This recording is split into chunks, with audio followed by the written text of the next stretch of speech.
Hello and welcome to the virtual living room with the Game Changer Movement. I'm here with Antika Lisha and I'm Eric Lehman, and we are so glad you're joining us today. We are hoping that most Monday afternoons at 3:30 Eastern Standard Time, we are going to be on air, and we're just going through some technological life lessons. And so here we are at 4:04 Eastern Standard Time, and it is 90 some odd degrees in my world and way chillier in Antika's. So I think on average we're about 70. So um, that's my sense. And what I just wanted to open the living room and invite you all into this conversation with us as we dig deeper and dive deeper into what it means to be virtual or digital immigrants parenting digital natives. And I feel like one of the kind of, I don't know, the differences between my generation and our generation and what our kids are experiencing is that the community that our parents or my parents kind of was concerned about was in person, so they could see who was hanging out with us or going to the mall with us or whatever that was. It was an in-person feeling. You could just get this energy reading, and your parents could say, well, I don't know if I want you hanging out with them. um, but my observation now is that how much are we supposed to know about who's in our kids' headphones when they're playing these community-based games online? And I open the question because I don't have a solid answer. I just feel like it's an important differentiation and a different piece of awareness that is worth exploring. So what's that like for you, Antika? Well, I honestly haven't experienced that because maybe it's because I have girls. So I'd like to open up that to see if the community games start as young with girls. I mean, they're 10 and 12. So there's definitely games with friends where they're signing on with their friends that I have met at school and doing Minecraft and stuff like that. But the other games we don't have necessarily here, where like my ex-husband, he'd play games with people from all over the world and they'd be bashing and killing and doing whatever they were, droids and stuff. I don't know. It's always kind of funny. I don't even know the names of them. And so you know, then I didn't know who they were talking to. So part of that really scares me. How would we monitor that? How do we know who they are? How do you know that they're not not stalkers, but adults posing as children in that world as well? And how does the gaming world monitor that? So kids are playing with kids and not adults. Do you know? Mm-hmm.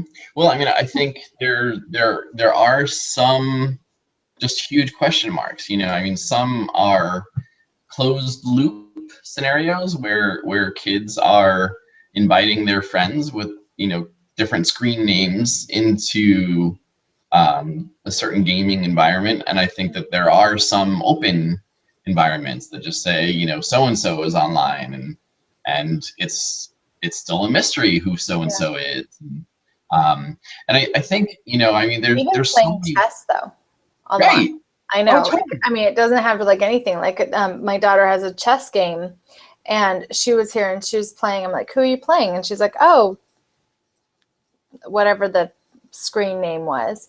Mm-hmm. And I'm like, "Is that the computer?" She's like, "No, I went online." So actually, I did just experience that. Come to think of it, it was just chess. It Mm-hmm. wasn't a violent video game, but it was online chess. Right. And I think Scrabble has the same thing where you can go online, you can join, and you can chat too. So how do you know who you're chatting with? Mm-hmm.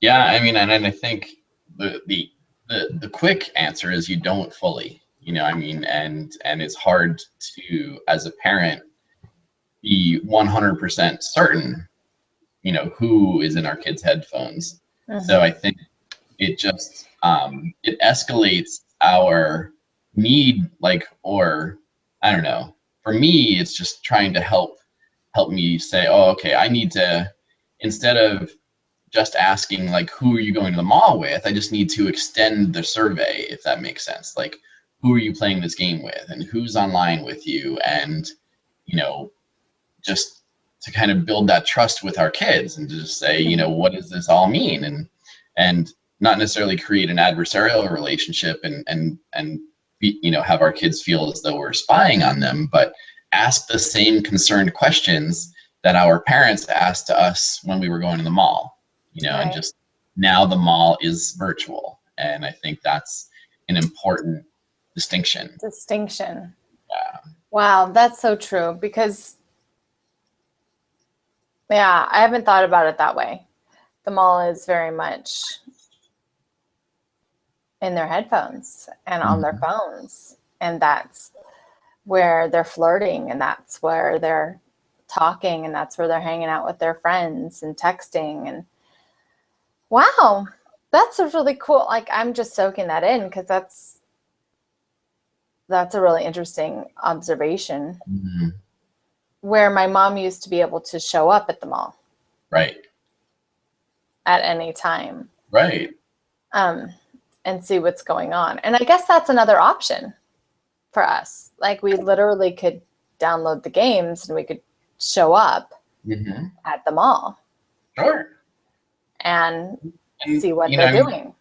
Right. And I feel like it's a beautiful segue into what it means to be a digital immigrant. I feel like we're the ones who invented this technology. We're the ones who bought them the game. We're the generation that, for the most part, created the technology that we're now somewhat worrying about. So, we created this gap. We created the digital divide. And so the good news is that we're smart enough collectively to figure out the now what, like, now that we've got this technology, now that we know what it can do, how do we help shift the energy? And I think that's where I'm feeling a deeper sense of game changer urgency, and saying, okay, I'm learning so much every week. I'm learning that 90% of most of the popular video games that are out there have some form of violence in them. Wow. And how great would it be if we came together and created what I'm calling now a CSGP, community supported gaming platform. So we here in Ithaca, we have CSA, community supported agriculture. So what if we take that theme to the next level, and we create games that are supported by the community, and that, I mentioned this a few times, just creating, in essence, a virtual neighborhood watch program.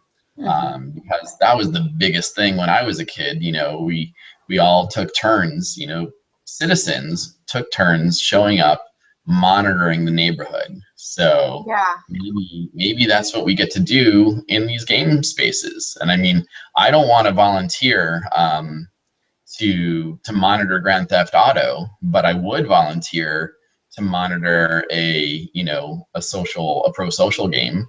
And I would totally take a shift. And I think that would be an awesome kind of logistics model that the Game Changer movement could help out with all along the way. I mean, maybe we could just get parents to mobilize to create profiles and take shifts, and figure out what this world is about, and just keep it in high integrity. Yeah. Somebody would take a shift on Grand Theft Auto. Right. And maybe they're less or more, not less, but more able to handle that kind of environment for a longer period of time. Yeah, I mean, I think that's the interesting thing, because I mean, I'm just from a shared personal experience. My friend, I keep on referencing, my friend's son plays Grand Theft Auto and modern warfare and advanced warfare and all these, and he's 12, and he's in this environment with my kids, and the summer just increases the total number of hours that my eyes get to like glance over when I'm hanging out with my friend having a software design meeting about how we're going to create this community supported gaming platform. And out of the corner of my eye, I'm seeing this bloody screen saying, ah, you know, and I mean, it's a gift, you know, I mean, like I'm learning a lot, and I'm just realizing that my heart and my soul are not in alignment. And it's just important for me to just draw my own line without judgment and just say, you know, as a values-based father, who's learning into his job every day. I'm not perfect, but this is one of the battles that I like. Right. Yeah, my parents, like one of the proverbs or the lines, that the quotes they would always say is, choose your battles carefully and fight to win. And as a pacifist, you know, I don't necessarily use battle language and fight language. And in this case, it matters. You know, I feel like my kids have really long leashes on a lot of other categories. It's just I draw a hard line on what their heart consumes, and so that's my stance right now. And so far so good. But I know that other parents have other, you know, other things, and I want the next our next living room to really be about just a really deep conversation about productivity, you know, because we have all these expectations of ourselves, and that is a really trying to, like, how do we figure out our schedules and our kids' schedules, and how do we get the time in our lives that we need to be productive, and with good consciousness send our kids to the gaming platform that is natural for them, and not think that we're doing our kids a disservice by going out and earning money, if that makes sense. So I mean, maybe we could be, and it does make sense. I mean, work is like, and I work from home. I work with people all over the world from home. So and have flexibility in my schedule, in the sense where I get to create my schedule. Once it's set, it's set. But not all parents do that. I mean, they have to go and work, and we have 9 to 5s and 11 to 3s, and, you know, 2 weeks on, 2 weeks off, and different shifts. And how can we continuously stay active in our lives with our schedule? I love that conversation. So maybe we can have that later this week. Definitely we'll continue that on Monday, and technology will work in our favor. We'll get here on time. Yeah. So thank you all for, I mean, we're going to just keep on going live and sharing the YouTube links as we record more and more.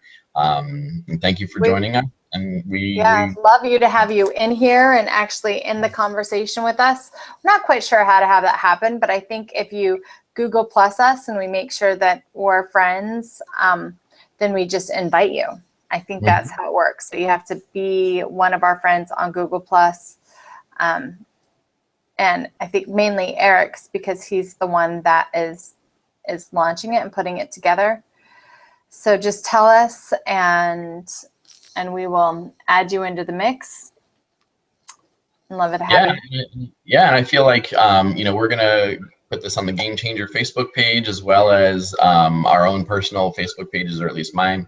And and so if you're curious, just, you know, private message us, and, you know, we'd love to invite you on board. And if there's a topic that you feel is alive for you, please, you know, reach out, because this is a really, you know, organic process, and we're making it up as we go along. We're trying new technology to us, and you know, as we know with Facebook, lots of things change overnight, and we wake up to a different display or different functions, and some things stay the same and some things don't. So, you know, this is life in constant beta. You know, I mean, that's what Google is. That's what a lot of things are, and the Game Changer movement is in constant beta. So, welcome to that philosophy, and thank you for playing along. And we'll talk to you next time. All right. Bye, everybody. Bye-bye.